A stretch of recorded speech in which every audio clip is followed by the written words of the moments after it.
Hello, welcome back to our little summer series of cute little doodles. Each of these 4 paintings that we're working on is from my free 30 summer painting prompts list. It's a whole downloadable PDF with lots of fun ideas of what to paint, and you can check that out in the description below.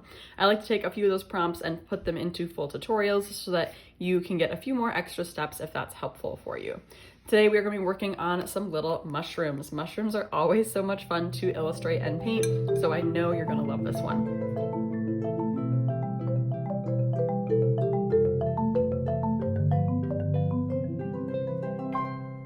I've sketched out 2 basic little cute mushrooms in pencil, but before I paint them, I want to outline them in pen. I don't like to see the pencil lines through my paint, but I do love to add pen to my paintings. So I'm gonna go ahead and trace over my little mushroom drawings, not trying to be super precise, just getting this general sort of hat shape at the top. It's got kind of a round triangle shape with a bump or bulbous shape at the top. And then the mushroom stem, actually, so I'm gonna add a little extra detail to it. Sometimes they have more than one layer, so there's part of the stem, and then I'm gonna add the rest of the stem down here. Because mushrooms are just organic, they grow out of the ground, you can get kind of funky wonky with them and they'll still look super cute. Sometimes I like to add a few little blades of grass or things kind of sticking out just to show that they're a part of nature, but that is totally just an extra thing. Now, you might know that they oftentimes have those white dots on the top, and with watercolor, we don't have white paint. However, today we're gonna wait to do the white until the end. I love to use these gel pens to add white dots to things after I paint them. So you could mask it out with masking fluid or even use a white crayon to really keep it white since we know it's gonna stay white. However, I wanna show you what I'm gonna do today, which is just ignore it until the end. But first, I need to erase those pencil lines. Okay, let's start with our stem. Our stem is kind of a brown, neutral color. So I've got some burnt umber mixed with a little bit of cadmium yellow that was already on my paint palette. And with a very watery brush, I've got some paint, but again, it's mostly water. I'm gonna spread that water all over my stem with that just tint of color in it. This is a nice, very light value, and do that to both mushrooms because my mushrooms are gonna match today. And by using lots of water, I've now made the whole stem wet. And when I go back to add some more value, that value is gonna bleed and blend and be soft. So painting wet on wet is a great way to avoid seeing pencil lines and just keep things smooth and gradual. Creates a nice subtle gradient of value. So on these stems, I will eventually probably have some lines, but I'm gonna start with this gradual change to show the basic form of the stem. If you get too much paint or too dark, I just wash my brush, dry it, and then I use it like a sponge to kind of soak up that paint and take it out a little bit. This only works while the paint is still wet, so you want to catch that sort of thing early. Now for the actual top of the mushroom, I'm going to be using red and yellow, but first I'm going to get the whole thing wet without any paint. By getting it wet without any paint, I'm ensuring not to have any of those hard edges, especially in a large area like this. And because I'm adding more than one color, I want to give myself the best chance at those 2 colors mixing by keeping the whole paper wet without any color. Once both mushroom caps are completely wet, now I can pick my first color, which for me will be red. I've gotten alizarin crimson here.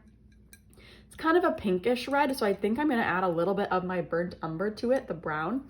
I like to mute my colors with brown when it makes sense in nature. So adding a little bit of brown, and it just makes that color a bit less pink. I'm gonna start with my red on the left here, and I'm not gonna put it all the way across. I'm just gonna do like 2/3. Ooh, that one really spread fast. I had a lot of water in that little mushroom.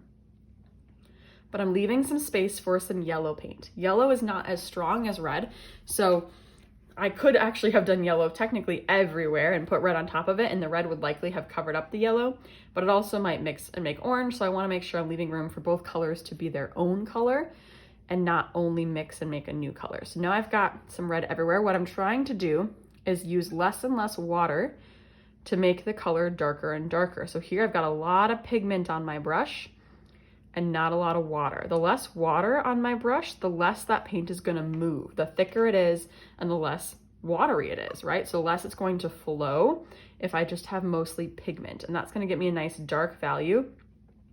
And especially working wet on wet, it's gonna keep it from flowing too far.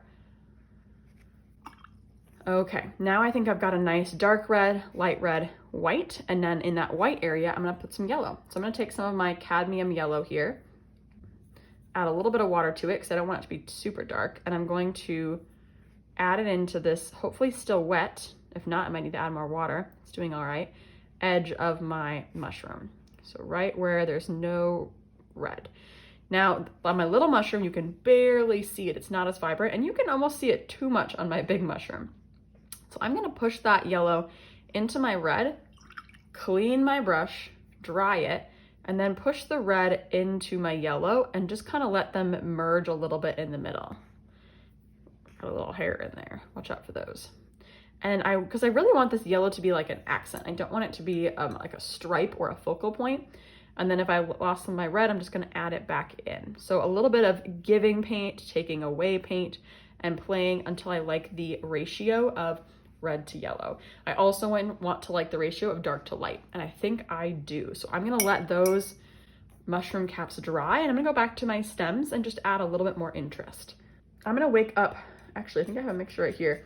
I want black and brown mixed together. Nope, that's just black. So I'm gonna add some burnt umber brown to my black and mix those two colors together a little bit so I can get kind of a really dark brown. With that really dark brown, I'm gonna use my skinny brush. I've been using a size 2 for this whole thing because my drawing is very small. And I'm just going to create some little lines. Now that my mushroom is dry, I should be able to actually see the lines. They will not blend and bleed around. Although I can see that it's still wet up there, so I'm actually not gonna put lines there yet. I'm just gonna do a few little really gentle, quick strokes of lines just to show some of that kind of ribbing or edging that you see on mushrooms. I do want to put some underneath my mushroom cap, but it's still really wet, so I'm going to use my heat gun to speed up the drying process. Don't be impatient and paint while it's wet if you know it needs to be dry. Wait or get something to dry it, like a heat gun or a hair dryer. Okay, now that area is dry, so I'm going to grab that dark black and brown paint, put a little bit of a shadow underneath, and then just pull it in really quick swoops to make a few little lines on my mushroom. So again, that just adds a bit of texture, adds a bit of interest. If those lines are too stark, I can clean my brush, dry it a little bit, but keep it damp. And I can just go in and I can kind of gently massage or smudge some of those lines away. So again, wet brush, dry it off just a little bit, get it damp, and you can smudge away some of the lines that you don't want to be there. This, again, this technique of smudging or smearing away does depend on your paper. The lower quality papers, or if you have a staining pigment, will not smudge away as easily. So if it's not working, don't get super frustrated, take a breath, turn mistakes into masterpieces, and maybe try some different paints or papers and see if you can find a better match for being able to smudge away colors. Now I forgot my little blades of grass, so I'm gonna grab some green from my paint palette. I've already got some mixed up here. It's got some brown in it. Again, I like to mute my colors, so it's got, I think it's a sap green with a bit of burnt umber. And I'm just gonna fill in each of those little blades of grass with just a quick little stroke. Now for the fun part, those little white dots. I'm gonna use my Jelly Roll pen. Especially on the dark areas, it's really gonna show up well. I'm gonna try to make some oval dots and kind of in varying sizes. So some are little, some are big. Feels like some of my paint might not be dry yet if it's not showing up. But especially in those dark areas, it really shows up nice. But again, kind of oval, so horizontal oval shapes. And I like to vary the size just to keep it looking organic and natural. Not every mushroom's the same. They're not perfectly evenly spaced out bumps. Don't forget to go right to the edge of the mushroom. So almost off the side, like bump up against the outside edge, because the dots wrap all the way around the mushroom, right? So we don't need to only make them floating in the middle. Again, the size is important. This is a 10. If your dots are not showing up, check the size of your gel pen. I noticed that those smaller sizes just don't work as well in watercolor. I could also go in and use my white to make a few extra lines on my mushroom body, just to show kind of some bright lines in comparison, in contrast to those dark shadows. And there we have it. I've painted some really cute little easy watercolor mushrooms by thinking about value, using wet on wet technique and then drying it and using some wet on dry to make those lines on the mushroom bodies. And I finished it off with a white pen to make those dots. Stick around for our last tutorial in our summer series, which will be doing a little camping theme with a super easy, fun tent. Happy painting!